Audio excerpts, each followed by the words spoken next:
Buen día, mi nombre es Marlene y voy a hablar sobre el juicio contencioso administrativo, también conocido como el juicio de nulidad, que es el segundo medio de defensa, y este es normado por la Ley Federal de Procedimiento Contencioso Administrativo. En esta ley, en el artículo primero, establece las bases generales que van a regular este acto y que pues son los que le van a dar preceptos, cómo se determinarán las normas que se aplicarán, cómo se complementarán y cuál es el alcance, ¿no?, de esta impugnación ante el Tribunal Federal de Justicia Administrativa. Y bueno, va a regular la relación que existe entre la autoridad, el contribuyente y bueno, en su caso el Código Fiscal de la Federación. También, a falta de disposición expresa, se aplicará el Código Nacional Federal de Procedimientos Civiles y Familiares, que esto quiere decir que cuando esta ley no contemple expresamente alguna situación procesal, pues se podrá usar de manera supletoria este código. Y pues este código es el que regula la diferencia que existe entre particulares. Y bueno, también resalta que cuando el particular anteriormente haya interpuesto un medio de defensa y la autoridad emitió una resolución, pero sigue afectando los intereses del particular, en este caso podrá pelearlos y también podrá velar por otros que no se hayan planteado en el recurso anterior.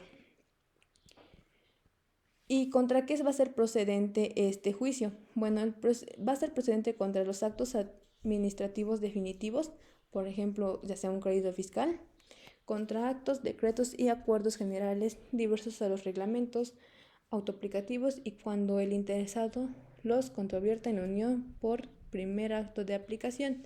¿Qué quiere decir esto? El primero se refiere cuando una disposición que entró en vigor afecta, y el otro que cuando una disposición general no afecta directamente a un particular hasta que una autoridad lo aplica en ese caso específico. Y bueno, los tipos van a haber varias modalidades, ya sea la vía tradicional, el juicio en línea, que es a través de la plataforma del Tribunal Federal de Justicia Administrativa, en el artículo 58A lo menciona. También por vía sumaria, que pues va a ser la impugnación de resoluciones específicas y que no superen 15 salarios mínimos, esto dispuesto en el artículo 58.2. O bien la de fondo, que son asuntos que superan los 7.500.000 de pesos y que pues vayan a pelear temas de ley, ya sea como el sujeto, objeto, base y tarifa, que son los elementos de las contribuciones. Y bueno, principalmente, ¿quiénes son las partes de este juicio? Pues el demandante, ya sea el contribuyente o la autoridad, los demandados, que es la autoridad emisora, o el particular favorecido, también el jefe de Secretaría de Administración Tributaria, o a un tercero interesado. Para hacer este juicio o interponer este juicio, tiene que ir con firma autógrafa o la e-firma obligatoria, y de no proporcionarla, pues se tenderá por no presentado esto por el artículo 4 de la misma ley. Las personas morales podrán optar por usar su firma electrónica avanzada o la de su representante legal. Y bueno, en cuanto la resolución afecte a una o más personas, pues tendrá que ir la firma de cada persona interesada y designar a un representante en común. Ante la tribunal pues no va a proceder la gestión de negocios. ¿Y qué es la gestión de negocios? Que ocurre cuando una persona actúa en nombre de otra pues sin contar con una autorización previa. Esta ley pues dice que tiene que acreditar la personalidad a más tardar a la fecha en la presentación de la demanda. Esta está por el artículo 5. ¿Cuándo no va a ser procedente o la improcedencia y el cierre de este juicio de nulidad? Bueno, cuando no será las causales de la improcedencia serán por que no afecte el interés jurídico del demandante, que sea incompetencia del tribunal, que haya sido materia de sentencia pronunciada en el tribunal, o sea, cosa juzgada que ya anteriormente se trató y ya se dio una resolución definitiva, por el consentimiento, que esta es cuando se haya pasado el plazo para interponer el medio de defensa, materia de un recurso o juicio independiente de resolución, impugnarse por medio de algún recurso o medio de defensa, o causales contra los actos de contrarreglamento, valer conceptos de impugnación o no existe resolución de un acto impugnado. Y bueno, el sobreseimiento. El sobreseimiento es lo que pone un fin o lo que pone fin a un proceso sin resolverlo a fondo, y esto puede ser de forma total o parcial, y bueno, las causales son por desistimiento del demandante, cuando durante el juicio aparezca o sobrevenga alguna de las causas que ya se mencionaron en el artículo 8 de las improcedencias, ya sea también por la muerte del demandante o acto revocado por la autoridad, es decir, que ya satisface las necesidades del demandante, o que sea un juicio sin materia, que no sea de su tema. También los costas. ¿Qué quiere decir esto? Quiere decir que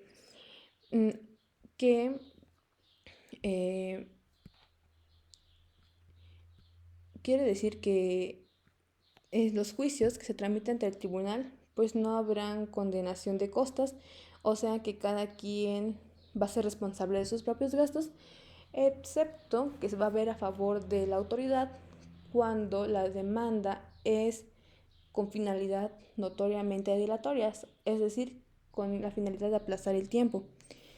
Y bueno, la autoridad demandada deberá también indemnizar al particular afectado por el importe de los daños y perjuicios causados cuando cometan falta grave. ¿Y cuáles son las faltas graves? Pues que se anule por ausencia de fundamento o de motivación en cuanto al fondo o a la competencia, o que sean contrarios a una jurisprudencia de la Suprema Corte en materia de legalidad. Y bien, para presentar esta demanda, pues también te piden o te dicen cómo es la forma en la que tienes que presentar la demanda. Y esta, en el artículo 13, menciona que puede ser por vía tradicional, por escrito o en línea. Y pues una vez elegida este medio, pues no se va a poder cambiar. Los plazos son los siguientes: 30 días para interponer la demanda tras surtir efectos la notificación impugnada, la notificación de la resolución impugnada, o cuando cuando haya iniciado en vigor o cuando haya entrado en vigor algún decreto, acuerdo o resolución administrativa de carácter general. Y de 5 años esto va para la autoridad, cuando demanden la modificación o nulidad de una resolución favorable a un particular. Es decir, como decíamos anteriormente, ¿no?, que se da cuenta que no es a favor del contribuyente, pues tiene la autoridad 5 años para poder interponer este medio de defensa. Los requisitos para interponer este medio de defensa, pues deberán indicar ahí el nombre del demandante, domicilio fiscal, así como el domicilio para recibir o oír sus notificaciones. También la resolución impugnada, la autoridad o autoridades demandadas y o el nombre de los domicilios del particular. También los hechos que den motivo a la demanda, las pruebas que se ofrezcan, ya pueden ser pruebas periciales o testimoniales o también documentales, los conceptos de impugnación, nombres y domicilios de terceros interesados y bueno, lo que se pida ya más adelante. Y bueno, en los casos en los que sean de 2 o más demandantes, pues tendrán que ejercerlo mediante un representante en común, y el magistrado pues requerirá a estos en un plazo de 5 días pues que presenten cada uno de ellos pues la demanda correspondiente, y pues de no hacerlo se entenderá que se desechará la demanda. Y bueno, también hay otros causales de desechamiento. ¿Y cuál es lo que va? Pues sí, tal cual va a ser desechamiento, o sea que el juez rechaza la demanda al inicio, pues que se omite el nombre del demandante, claramente, no va a saber a quién se refiere, se omitan los datos de la resolución que se impugna o los conceptos de impugnación, y bueno, el magistrado instructor dentro de 5 días requerirá al demandante la autoridad o autoridades demandadas, los hechos que den motivo a la demanda, las pruebas que ofrezcan, el nombre y domicilio de terceros interesados, cuando lo haya, o lo que se pida, esto con con la finalidad de que pues no sean presentadas en tiempo y de no ser ofrecidas en ese tiempo de 5 días, pues se tendrá por no presentada la demanda. En los anexos, va a regular la documentación que el demandante deberá adjuntar obligatoriamente en su demanda de nulidad. Y pues estas son una copia de la demanda y de los documentos anexos, el documento que acredite su personalidad, el documento que conste la resolución impugnada, en el supuesto en el que se impugne una resolución negativa ficta, y pues deberá acompañarla con una copia que obre el sello de recepción de la instancia no resuelta. También la constancia de la notificación de la resolución impugnada. Cuando no haya recibido constancia de notificación o la misma hubiera sido practicada por correo, señalando la fecha de notificación. El cuestionario que debe desahogar el perito y también debe ir firmado por el demandante. Y el interrogatorio para el desahogamiento de las pruebas testimoniales. Y también pues demás pruebas que se ofrezcan. Ahora, actos de no notificados, impugnación de las notificaciones. Este establece las reglas cuando alguien alegue que la resolución administrativa no fue notificada o que no fue de forma ilegal. Y pues obviamente siempre que se trate pues de estos juicios impugnados en el juicio contencioso. Si el demandante afirma conocer la resolución administrativa,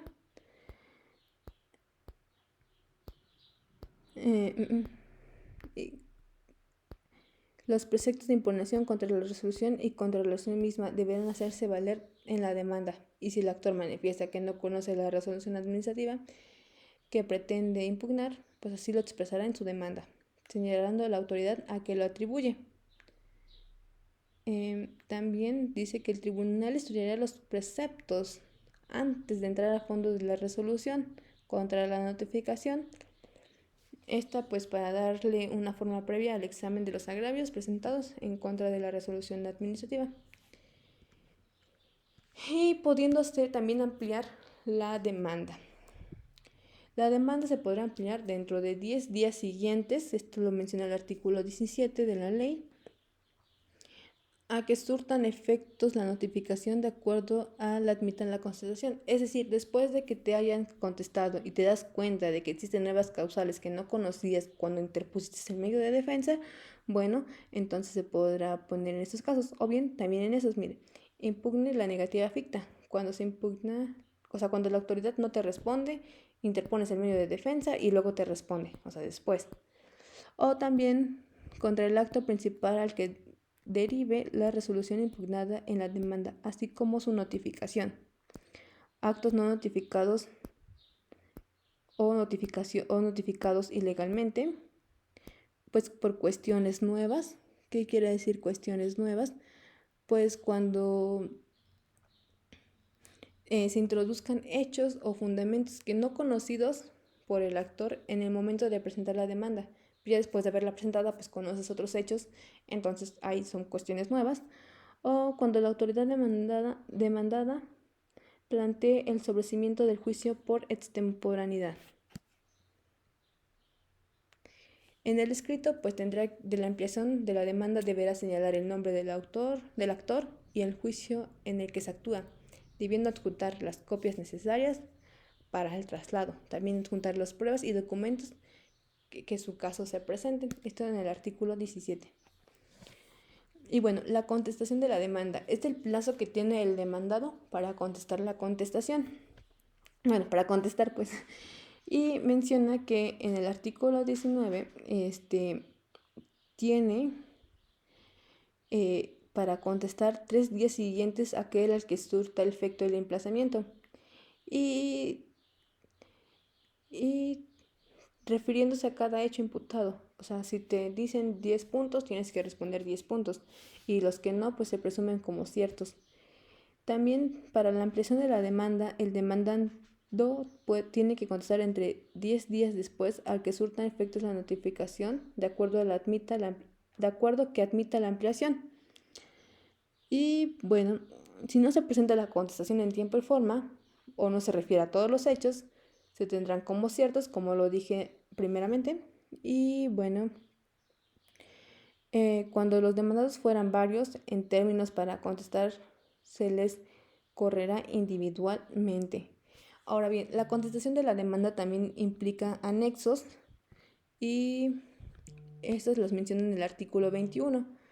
Los anexos de la demanda y debe de adjuntar en su contestación copias de las mismas, así como los documentos que acompañe el demandante para el tercero señalado en la demanda, los documentos que acrediten su personalidad, el cuestionario que deba desahogar el perito y, en su caso, la ampliación del cuestionario para el desahogamiento de la pericial ofrecida por el demandante y las pruebas documentales que se ofrezcan.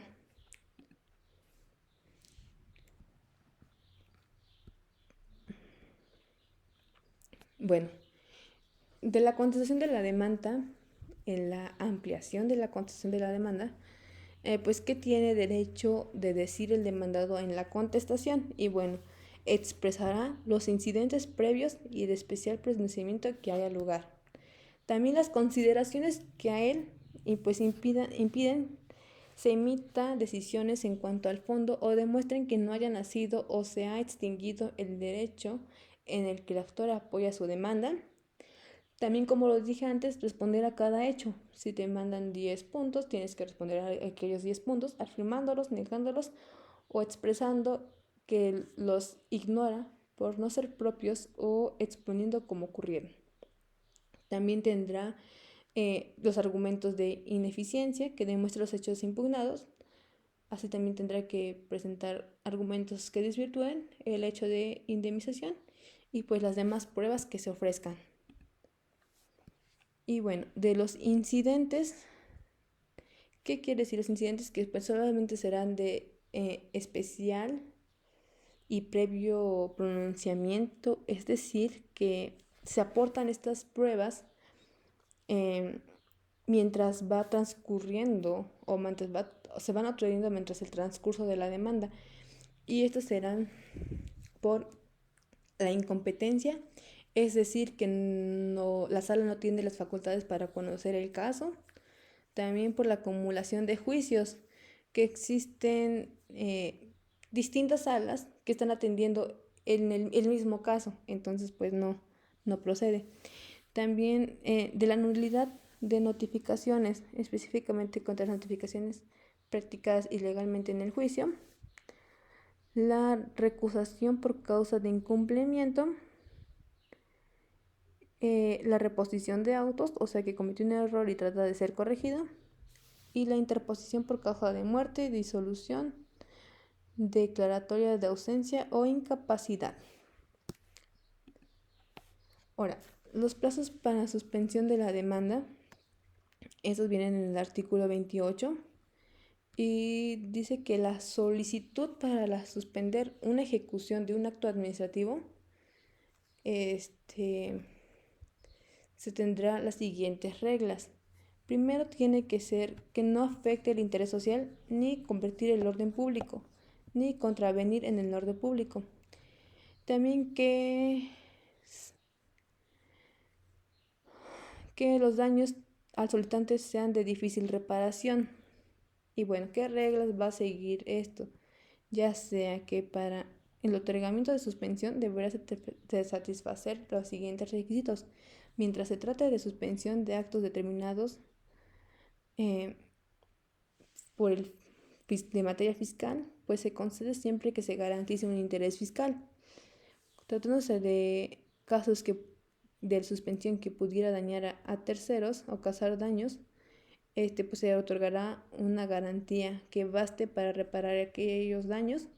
Y bueno, en los demás casos, pues se concederá determinando la situación en la que deba quedar las cosas. Y bueno, el monto de la garantía y las garantías será fijado por el magistrado instructor.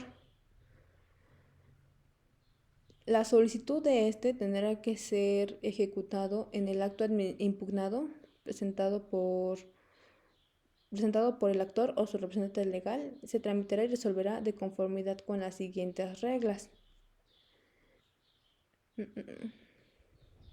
Y bueno, acá dice que se tramitará por cuenta separada y solicitud deberá ser formulada y presentada en el escrito de diversos presentados 24 horas. 24 horas tiene el magistrado instructor para proveer la suspensión provisional de la ejecución. Y en 48 horas el magistrado instructor requerirá a la autoridad demandada un informe relativo a la suspensión definitiva. Vencido el término, como el informe o sin él, el magistrado resolverá lo que corresponda dentro de un plazo de 5 días. También cabe resaltar que mientras no se dicte una sentencia definitiva en el juicio, el magistrado instructor podrá modificar o revocar la resolución que haya concedido o negado en la suspensión definitiva. Y una vez que la sentencia sea favorable, pues se procederá a la cancelación o liberación de la garantía otorgada. Y habla de medidas cautelares, que son las acciones para asegurar derechos que corren peligro inminente. Los requisitos pues son la identificación de las partes, nombre y domicilio de la demandante, la resolución y fecha impugnada, hechos que regulan y la motivación, el por qué es necesaria esta medida. También tiene que acreditar la necesidad para gestionar la medida cautelar y adjuntar copia de la solicitud. El informe, el magistrado admite en 24 horas y pide un informe a la autoridad, quien tiene 72 horas para responder. Si la autoridad no rinde el informe, los hechos imputados por el demandante se tendrán por ciertos. Y bueno, competencias territoriales del Esto determina qué sala regional debe conocer el asunto. Primeramente, la incompetencia. Si una sala recibe un asunto que no le toca, pues debe remitirlo a una sala competente. Y bueno, si esta primera se declara incompetente, pues tiene que mandarla a una especializada, ¿no? Y pues a comunicar su resolución en una opinión correspondiente, conocer un juicio. Luego dice que esta sala especializada tendrá un plazo de 48 horas para decidir si sí lo acepta o no. Si sí lo acepta, pues ya procederá, y si no, tendrá que volver otra vez a mandarlo a otra sala especializada competente. Y bueno, ¿cuáles son las causales de nulidad del juicio de nulidad? ¿Cuáles son las causales? Pues se dictará una resolución administrativa es ilegal cuando demuestre alguna de las siguientes causales, o sea, que sea incompetencia del funcionario que la haya dictado, vicios de forma, es decir, que falta de requisitos legales que afecten la defensa del particular, vicios de procedimiento, siempre que afecten errores en los pasos seguidos que trasciendan al resultado, desviación de hechos y derechos, cuáles los hechos no existieron, se apreciaron mal o se aplicó de mala ley, y desvío de poder, uso de facultades discrecionales para fines distintos a los previstos en la ley. Y bueno, la sentencia y los tiempos de votación. Finalmente, el tiempo que se tiene el tribunal para dictar una sentencia. La sentencia se pronunciará por una unanimidad o mayoría de votos de los magistrados de las salas dentro de los 45 días siguientes a aquel que haya quedado cerrada la instrucción del juicio. Y pues dice que también el magistrado instructor formulará proyectos respectivos dentro de los 30 días siguientes al cierre de la instrucción. ¿Y qué es la cierre de la instrucción? Pues todo el proceso que lleva el juicio hasta los votos. Para indicar la resolución de los casos de sobrimiento, pues cuando el juicio se termina anticipadamente por causas legales, ¿no? O sea, la excepción es que no va a aplicar para causales de sobreseimiento. Y bueno, ¿qué sentido le da la sentencia, ¿no? ¿Qué puede decir el tribunal después de este juicio de nulidad? El sentido que se le puede dar, la sentencia definitiva podrá reconocer la validez, o sea que se le da la razón a la autoridad y el acto se mantiene igual, o declarar la nulidad de la resolución impugnada, o nulidad para efectos, se anula el acto para que la autoridad reponga el procedimiento o emita uno nuevo corrigiendo errores, o sea, la incompetencia del funcionario o los vicios de forma del procedimiento. Y bueno, declarar la nulidad de la resolución impugnada y además reconocer al actor la existencia de un derecho subjetivo y condenar el cumplimiento de la obligación colectiva. Bueno, aunque bien, para temas de esta materia son importantes el primero y el segundo, como lo dije, reconocer la validez y declarar la nulidad de la representación impugnada. Y bueno, ese es finalmente el proceso del juicio de nulidad a grandes rasgos y por mi parte es todo. Gracias.